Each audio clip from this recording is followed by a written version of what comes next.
Social media पर जैन समाज के सबसे लोकप्रिय, आप सबके दिलों में बसने वाले और दिलों में रहने वाले आपके चैनल महालक्ष्मी की ओर से आप ही को सादर जय जिनेंद्र। श्रावण शुक्ल की त्रयोदशी रात्रि 8 बजे आज बहुत अनोखी बात जो शायद देखेंगे आप पहली बार।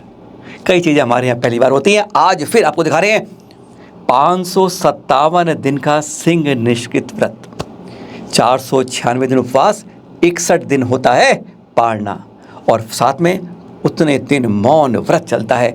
स्वर्ण भद्रकूट पर चल रहा है, जहाँ के दृश्य देख रहे हैं आप, ऐसे संत आचार्य श्री प्रसन्न सागर जी महाराज दर्शन नहीं कर पाए, बीच में कई कई वो फोटो आती है हमें सोशल मीडिया में, देखिए दर्शन करिए। बस पहली बार आपको इतने लंबे दर्शन कराएंगे, चैनल महालक्ष्मी टीम वहां पहुंच गई, दर्शन शुरू करिए। अब देखिए आचार्य श्री प्रसन्न सागर जी पिछले 160 दिन से ज़्यादा इस समय ऊपर स्वर्ण भद्रकूट पे तप त्याग तपस्या अंतर की यात्रा में मग्न है। विश्वास करिए आप, एक तरफ मौन व्रत चल रहा है और दूसरी तरफ चैनल महालक्ष्मी धर्म का चर्चा करके साक्षात्कार कर रहा है। ऐसी अनहोनी दुनिया में शायद आज तक नहीं देखी होगी किसी ने, जो अजूबा आज देखेंगे। मौन व्रत साधना में किस तरीके से धर्म पर चर्चा होती है। आचार्य श्री ने संकेतों से बता दिया था चैनल महालक्ष्मी को, पिछले 400 दिनों में मैंने जितना हाथ से अभी तक नहीं लिखा है उतना आज चैनल महालक्ष्मी ने मुझसे हाथ से लिखवा लिया है। इतनी लंबी देर मुझको बैठा लिया है और यह हमने सिर्फ आप सबसे बांटने के लिए दिखाया है। यह दृश्य देखिएगा, मुस्कुराते और किस तरीके से, अरे कहते हैं इस आचरण के दर्शन करने से ही स्वतः कर्मों की निर्जरा शुरू हो जाती है। और सौभाग्यशाली आप भी हैं जो कर रहे हैं, देख रहे हैं आप। उस समय जब करा दफन लिया था, पीछे लोग बहुत तेज शोर मचा रहे थे, आचार्य श्री बार बार उंगली देके चुप कर रहे थे। शुरू करते हैं आज के सवाल जो उनसे हमने किए धर्म के बारे में, जैन धर्म संरक्षण के लिए, संवर्धन के लिए। चर्चा शुरू हुई और लोगों का नमोस्तु का आवाज भी जगह जगह से आ रही थी। आचार्य श्री शांत करते, लोग और बोलते, आचार्य श्री होठ पर हाथ रखते, हम भी समझाते, पर लोग कहाँ मानने वाले थे। अरे दर्शन उनके भगवान के आज होने वाले थे। शिखर जी वे मौन व्रत साधना के साथ सिंह निष्कृत व्रत की तपस्या के चलते एक अतुलनीय हैट्रिक बना दिया अपने महाराज। चौपड़ा कुंड का खुलवाना, स्वर्ण भद्रकूट को स्वर्ण में बनाकर शुद्धता के सदाभिषेक और दिगंबर श्वेतांबरों को विवाद खत्म कराने जैसी अतुलनीय कार्य, यह आपकी प्रशासनिक व प्रबंध कुशलता को परिलक्षित करते हैं या फिर ये अनूठी तप त्याग तपस्या का फल है या फिर कुछ और है? इस छुपे राज का खुलासा। आचार्य श्री चंद सेकंड मुस्कुराए, कॉपी खोली, पेन लिया और फिर लिखना शुरू कर दिया। कलम नीचे की ओर, टांग सहारा बन गई थी, चेहरा गंभीर था, लंबा सवाल था, जवाब छोटा होना चाहिए। बस हम मुस्कुराते हुए उस कलम से बढ़ते हाथ को देखते जा रहे थे। छोटा सा जवाब, चुटीला, जो सुनने में पूरा जवाब दे दे इस लंबे सवाल का। आचार्य श्री ने लिखा और फिर कॉपी को बढ़ा दिया। उन्होंने कहा, सब प्रभु भक्ति और गुरु कृपा से सहज हो जाता है। शिखर जी पर दिगंबर श्वेतांबरों में आपके प्रयास से जो समझौता हुआ, पिछले 100 वर्षों से ऐसा नहीं हुआ, चाह कर भी नहीं हुआ। करोड़ों रुपए हमने खर्च कर दिए। इसकी संक्षिप्त जानकारी क्या है और क्या इसका लाभ हमारे अन्य विवादों को हल करने में भी सहायक होगा? हमारा सवाल पूरा हुआ नहीं कि आचार्य श्री की कलम चलनी शुरू हो गई। क्या है ऐसा राज जो बताएं इस समझौते के बारे में क्या था? देखिए क्लोजअप, कितना कैमरा क्लोजअप, उनकी कमल और उंगलियों को अब आप देख रहे हैं किस तरह कलम बढ़ती है। सुंदर सुंदर अक्षर, स्वर्ण अक्षर डायरी पर किस तरह अंकुरित हो जाते हैं। कहते हैं चिर अक्षर बन जाते हैं ये कागज, क्योंकि सौभाग्य से ये हमारे पास ही आना था। दृश्य देखिएगा, कितना सुंदर यह दृश्य था जो देखकर हर कोई गदगद था आपस में। आचार्य श्री ने लिखा और फिर उस कॉपी को आगे बढ़ा दिया सुनाने के लिए हमको। गंभीर सवाल का गंभीर जवाब आचार्य श्री लिखते हुए कि ये पकड़ा दी हमें कॉपी। उन्होंने कहा, दोनों पक्षों को बुलाया, उनको सुना और समझा, समाधान स्वतः मिल गया। जिस दिन ये 2 महाव्रत और तप पूर्ण होंगे, उसके बाद आपके भगवान से और आपका श्रावकों से सबसे पहले क्या कहना चाहिए? 557 दिन के मौन के बाद क्या कहेंगे आचार्य श्री हम सब से, और क्या सोचेंगे भगवान के साथ कि भगवान तूने ऐसा क्या धन्य किया। बस चुप, पेट देखिए कैसे अंदर पहुंच गया। कलम उस पर लिखती जा रही थी कि क्या है विचार आचार्य ऋषि के। हम बार बार नज़र में देखते जा रहे थे आचार्य ऋषि लिख क्या रहे हैं, पर आचार्य ऋषि की कलम न रुक रही थी न मुख उठ रहा था, पर वह सब कुछ साथ साथ जैसे चल रहा था। आचार्य ऋषि ने लिखा और फिर रुके, सोचा क्या लिखूं आगे। शब्दों को मंथन किया, अंचन किया, मंजन किया, जैसे फिर उन्होंने शब्दों को पिरोकर उस माला को गूथा। हम मुस्कुराते एक आंख से देख रहे थे। आचार्य ऋषि ने लिखा और फिर उसको सामने थमा दिया कि देखो यह है, पढ़ लो इसे, क्या लिखना हम चाहते हैं। आचार्य ऋषि ने जब कॉपी बढ़ाई उसमें लिखा था, जन समुदाय सद्भाव प्रेम मैत्री का जीवन जिए और साधु समाज अपने वैराग्य भाव को याद रखे। 20वीं सदी से देखते आ रहे हैं, आपने भी पहले कई किए हैं, इसमें भी कोई बात नहीं है, पर यह डबल एक साथ ऐसा आपके मन में भाव कैसे आए और क्या कारण है इसके पीछे की मौन व्रत और सिंह निष्कृत एक साथ 557 दिन। बादल उमड़ घुमड़ कर देखिए बीच में आते जा रहे थे, जैसे बादल एक छलनी बनकर छूते जा रहे थे।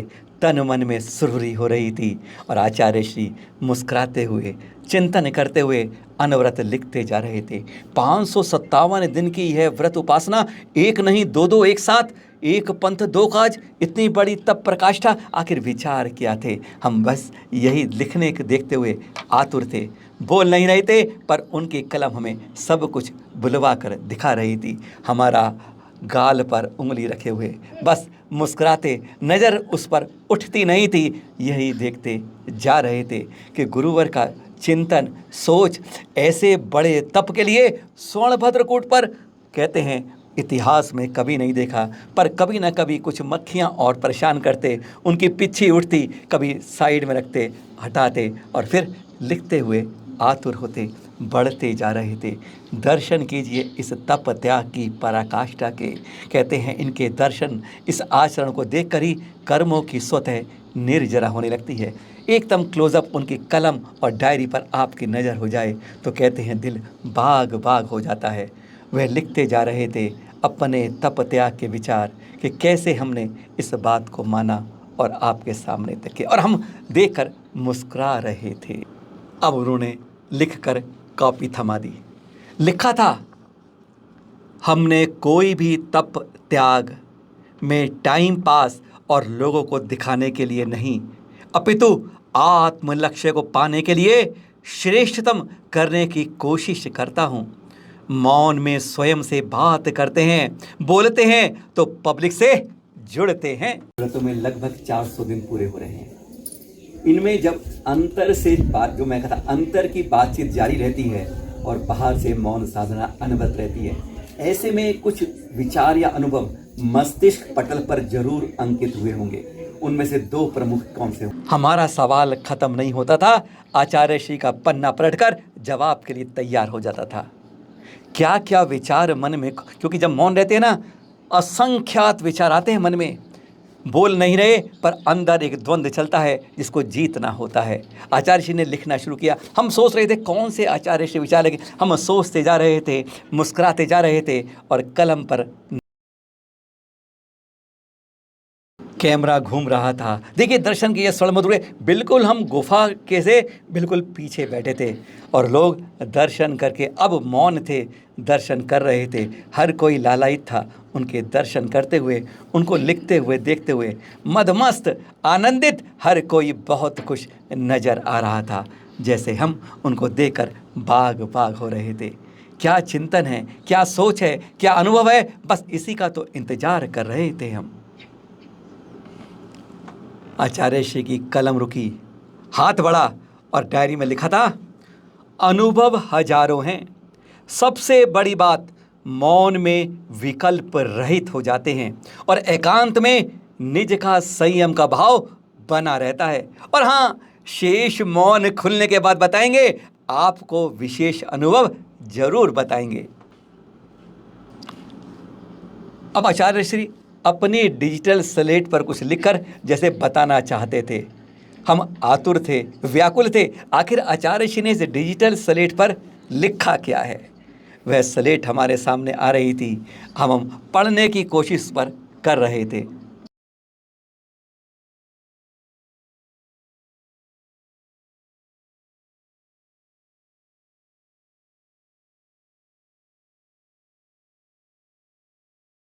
मुगल कालीन हो, पुर्तगाली हो, ईसाई हो, यमनी हो, लगातार हमारे तीर्थों पर हमला हो रहा है, तोड़ रहे हैं, टूट रहे हैं, बदल रहे हैं।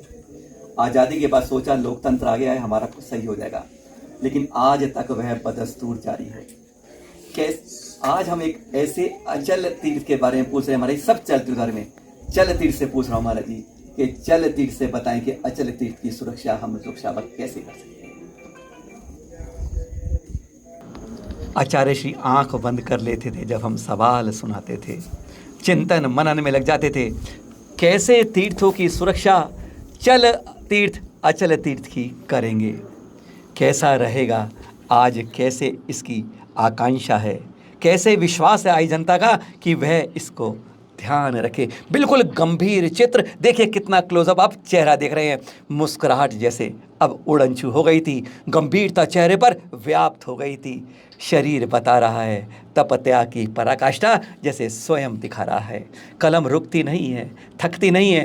पहली बार आचार्य श्री इतनी देर बैठे और कहते हैं 400 दिन में जितना लिखा नहीं उतना चैनल महालक्ष्मी ने मुझसे आज एक दिन में सवाल जवाब में लिखवा लिया। हमारी नज़र कलम और किताब से उठ नहीं रही थी और आचार्य ऋषि भी अपनी नज़रें जैसे वहाँ पर एकाग्र रूप से गड़ी हुई थी। चारों तरफ का माहौल एकदम शांत था, आचार्य ऋषि पर जैसे सबकी नज़र बिछी हुई थी। आचार्य ऋषि ने लिखा और फिर डायरी पकड़ा दी, खुद चिंतन में एकदम मनन हो गए। स्पष्ट लिखा आचार्य ऋषि ने, किसी भी पदाधिकारी को तीर्थों से लगाव और अनुराग का भाव नहीं है। सभी पदाकांक्षा की अंधी दौड़ में भाग ले रहे हैं, जिसे दौड़ तो है लेकिन मंजिल नहीं दिखती। आचार्य श्री का ये कटाक्ष स्पष्ट संकेत करा था उनके अंदर की पीड़ा को। शिखर जी के बारे में 1984 में जब झारखंड नहीं था, बिहार सरकार थी, उन्होंने इसे वाइल्ड लाइफ सेंचुरी घोषित कर दिया।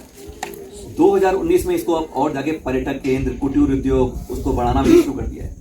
महाराज जी 3 हैट्रिक मार दी है, 4 की सुनी नहीं है, इस चौथे का इंतजार है समाज को आपसे। हम रुके नहीं थे अपने अगले 7वें सवाल से। स्पष्ट था, अरे वाइल्ड लाइफ सेंचुरी घोषित कर दिया गया है, इसका इलाज बताएं महाराज जी। 3 हैट्रिक बना चुके हो, चौथा भी रिकॉर्ड बना दें।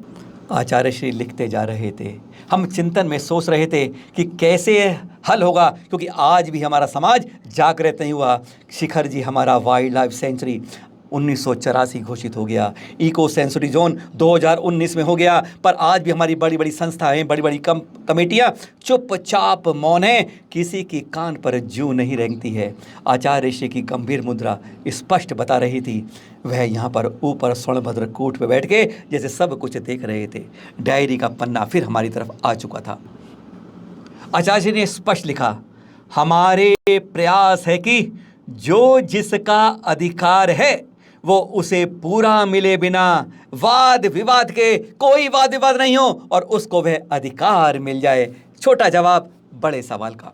9वां प्रश्न, पूरी तरह निष्पक्षता के साथ आज हमारी कमेटियां, आपने उसमें एक खंडित किया है, आज हमारी कमेटियां उनके शीर्ष अधिकारी अपने कर्तव्य और जिम्मेदारी के प्रति कितने गंभीर हैं? अगर 100 में से अंक देना चाहेंगे तो आप कितने देना चाहेंगे और क्यों? बहुत अजीब सवाल था। अपनी कमेटियों पर कितने % वह काम कर रही हैं, हम सीधा यह पूछना, क्योंकि यहाँ पर आचार्य श्री 400 दिनों से लगातार देख रहे हैं। मौन होकर देखना बिल्कुल सही समझ आता है, कौन क्या कितना कर पाता है यह आचार्य श्री की नज़रों से छिपा नहीं होता है। उनकी कलम का संकेत दे रहा था, जैसे आचार्य श्री क्या लिखना चाहते हैं। हम भी बड़े घबराहट में बार बार आचार्य श्री की ओर देख रहे थे, अरे ये क्या महाराज जी। बस यही हमारा चिंतन था, वह अपने लिखने में मग्न थे। यह सौंदर्य रूप, यह कलम से बढ़ती हाथ, सचमुच दीदार हो रहे थे हम आज तप त्याग की पराकाष्ठा के साथ। गुणकों की बात क्या करें, अरे हम तो दर्शन करके ही उनके सहभागी बन गए थे। कहते हैं बाग बाग हो गया था मन जब ऐसे दृश्य को हम और आप यहाँ देख रहे थे। जिसने देखा वह सरा गया अपनी आज की वंदना को, जैसे कहते हैं आज सब कुछ पा गया था वह। लिखा और आचार्य श्री ने फिर थमा दी डायरी। पढ़कर आप भी सुनकर देखकर हैरान हो रहे होंगे। आपकी चिंता, आपकी सोच और मेहनत को यदि तीर्थ क्षेत्र कमेटी के लोग समझकर मेहनत करें तो बहुत कुछ मिल सकता है, अन्यथा जो हमारे पास है वह भी छिन जाएगा। स्पष्ट संकेत आचार्य श्री का दूरदृष्टि साफ बता रही थी। नीचे से नहीं ऊपर से करनी होगी, यह यथार्थ कड़वा सत्य है। पर दिक्कतें हैं, अगर वह दिक्कतें हैं ऊपर से तो कैसे दूर हो सकती हैं। जब मांगने की बात आती है ना तो हमने भी कोई कसर नहीं छोड़ी। बात कर ली सबसे कठिन बात की, जैनों की एकता की। कौन करेगा शुरुआत इसकी? कहते हैं इस मुश्किल सी बिल्ली के गले में घंटी कौन बांधेगा। आचार्य श्री निर्विघ्न रूप से, अनवरत रूप से लिखते जा रहे थे, अपने चिंतन को शब्दों में पिरो के एक माला के रूप में गूंथे जा रहे थे, और हम गाल पर हाथ रखे मुस्कुराते हुए उनकी उस छवि को निहारते जा रहे थे। अरे हम क्या, वहाँ सामने सैकड़ों खड़े हुए स्वर्णभद्रकूट पर वह भी आचार्य श्री की इस मुद्रा को देखकर गदगद थे, क्योंकि पहली बार ऐसे दर्शन 400 दिनों में आज तक नहीं हुए थे। कलम का क्लोजअप हमें बता रहा था, नीली स्याही बढ़ती जा रही थी, कलम रुक नहीं रही थी, और सब कुछ जैसे गीतों को संजो के हमारे सामने ला रही थी। एकता में आचार्य श्री ने साफ कहा, सभी अपने अपने राजी हो जाएं तो सारे समाधान आपो आप मिल जाएंगे। यानी सबको मान की मूछ कम करनी होगी और सबको समाधान के लिए एक होना, अपने को छोटा करके आगे बढ़ना। सवालों का कारवां कैसे थमे, पर हम चाहते थे अब थम जाएं। अखंड मौन, एकांतवास, सिंह निष्कृत वर्ग, और जो भी देखता वह प्रफुल्लित हो रहा था। कैसा अनुभव कर रहे हैं आचार्य श्री। हम यह सोच रहे थे, आचार्य श्री कुछ लिखते जा रहे थे, अब की बार सवाल नहीं था, जवाब नहीं था, पर उनकी कलम नहीं रुक रही थी, पर वह लिखते जा रहे थे, और हम नहीं समझ पा रहे थे कि बगैर सवाल के जवाब कैसा है, वह क्या लिख रहे हैं, क्या चिंतन कर रहे हैं। अरे आज उन्होंने लग रहा है जब संतों के सामने आज पैसा और प्रोजेक्ट सब कुछ होने लगा है, तब वे रुक नहीं रहे। कलशों की स्थापना के बारे में क्या वह हमसे कहना चाहते हैं, क्योंकि इशारे कुछ बता रहे थे पर हम नहीं समझ पा रहे थे। और फिर उन्होंने जिसको लिखा वह डिजिटल से किसी सामने वाले भैया के डिजिटल से मोबाइल पर शिफ्ट कर दिया, और उसने क्या कहा जरा सुन लें आप भी, हम भी है पहली बार सुन रहे हैं। पाप, दुख और अशुभ का समय काटो तो कटता नहीं है, ना जीता ना जीते बनता है ना मरता। हम पर्वत पर एक मार्ग से दुर्धर तप, आत्मचिंतन, जाप, पाठ, धर्म, ध्यान में मन की स्वस्थता और चेहरे की प्रसन्नता से जीकर अपनी दीक्षा, संयम, तप, साधना का मूल वसूल रहे। अखंड मौन, एकांतवास का आनंद बाहर की भीड़ तंत्र से बहुत श्रेष्ठ है, क्योंकि आजकल श्रावक और संत देखकर देखते नहीं हैं, सुनकर सुनते नहीं हैं, जानकर अनजान बन जाते हैं। इसलिए कुछ भी नहीं, हम अपने आप से, अपनी तप साधना से बहुत प्रसन्न हैं। मुझे अपने संन्यास का लक्ष्य और बोध हमेशा बना रहता है। पर्वत पर हमने 10 पारणा किया, यानी 160 दिनों में 3 बार सोच, 11 बार लघु शंका, और आज तक रात्रि में सोए नहीं हैं। नित्य रोज मूल वेदी की फेरी करना, 108 सिद्ध चक्र और चारित्र शुद्धि विधान करना, 3 घंटे स्वाध्याय करना, समय पर प्रतिक्रमण सामायिक करना हमारी दैनिक चर्या बना हुआ है। ये सब कैसे होता है, क्यों होता है, हम अभी तक ना जान पाए, ना समझ पाए, ना जानने की कोशिश की। ये सब प्रभु भक्ति और गुरु सेवा का ही फल है। आजकल सभी साधु सन्यासियों का लक्ष्य पब्लिक, पैसा और प्रोजेक्ट हो गया है। हमने दीक्षा के 35 वर्षों में 3 व्यक्ति ऐसे देखे जो जैन समाज की बात को संत, पंथ, ग्रंथ और परंपरा की सडान से मुक्त होकर वो अपनी बात पत्र पत्रिका मीडिया के माध्यम से परोसते हैं। स्वर्गीय नेमीचंद जी इंदौर, डॉक्टर चिरंजीव लाल जी बगड़ा कलकत्ता, सांध्य लक्ष्मी के संपादक श्री शरद जी। अभी पिछले दिनों से हम सुन रहे हैं शरद जी। अब लगता है शरद जी की बातों को सुनकर कि वो भी संत पंथ और परंपरा की चाशनी में लिप्त हो रहे हैं। आप संत पंथ और परंपरा की राजनीति से दूर रहना, तभी आपकी बात की प्रामाणिकता है, अन्यथा गोबर पर वर्क चढ़ा समझना। आज कलश स्थापना, विधानमंडल और मूर्तिदान, ये सब धर्म की आड़ में और साधु समाज में अच्छा खासा व्यापार बन गया है, जिसकी आप भूरी भूरी प्रशंसा करते हैं। यदि यही कार्य दूसरे साधु करते तो आप उनके कान खट्टे कर दें, लेकिन जो है सो। पत्रकार, पुलिस और डॉक्टर किसी के सगे नहीं हैं। मुझे बहुत खुशी होती है कि आप इस उम्र में संपूर्ण जैन समाज के दर्पण का काम कर रहे हैं। आपकी ऊर्जा, वाणी का ओज, भाषा की सरलता हर एक सुनने वाले को सोचने, समझने और चिंतन के लिए मजबूर करती है। आईने का जीना भी लाजवाब है, जिसमें स्वागत तो सभी का है, लेकिन संग्रह किसी का नहीं। बिल्कुल ठीक। हमने आपसे मन की बातें कही। यदि मेरी बातों से आपका मन विचलित हुआ हो तो क्षमा भाव के साथ आशीर्वाद। तप, त्याग, साधना का सब राज ना लिखा जाता, ना बताया जाता, क्योंकि कागज भी गद्दार होता है। बिल्कुल ठीक। अंतिम बात, जो बात आपको अच्छी ना लगी हो या समझ नहीं आई हो तो समझना वही काम आपके काम की है। आप सबको बहुत बहुत आशीर्वाद। ऐसा कुछ नहीं, बहुत कुछ सीखा पहले आपसे महाराज जी, सच में। यह सिलसिला यहाँ रुका नहीं था, आगे अनवरत जारी था। लोगों की भीड़ बढ़ती जा रही थी, क्योंकि इसके बाद लगा था कि कुछ कर्मचारी बंधु भी वहाँ पहुँच गए थे, जो चोपड़ा कुंड या नीचे पावन धाम के अंदर काम करते थे। उनके चेहरे रुके हुए थे, हम पहचान नहीं पा रहे थे। हम चाहते थे कि विराम लगे, पर विराम नहीं है, अर्ध विराम था। दर्शन करे आपने तप त्याग के पर, ऐसे दर्शन शायद आपने पिछले 400 दिनों में किसी ने नहीं किए होंगे। दुनिया में आज तक किसी ने मौन व्रत के अंदर कभी साक्षात्कार धर्म चर्चा देखी नहीं होगी। ऐसी चीज़ लाई है चलन महालक्ष्मी आपके लिए। गदगद होइए, बार बार देखिए और औरों को सुनाइए। अरे कर्म निर्जरा कीजिए, अनुमोदना कीजिए। 557 दिन का सिंह निष्क्रिय व्रत साक्षात्कार देख रहे हैं आप, और उसके अंदर मौन व्रत साधना में कलम लेखनी से होते हैं जवाब। छोटे बड़े सवाल, छोटे जवाब। अरे सब कुछ अद्भुत था। 5 अगस्त 2022 सिंह निष्कृत व्रत करते हुए स्वर्णभद्र कूट पर आचार्य श्री प्रसन्न सागर जी दोपहर 12 बजे से लेकर 1:30 बजे तक। सादर जय जिनेन्द्र।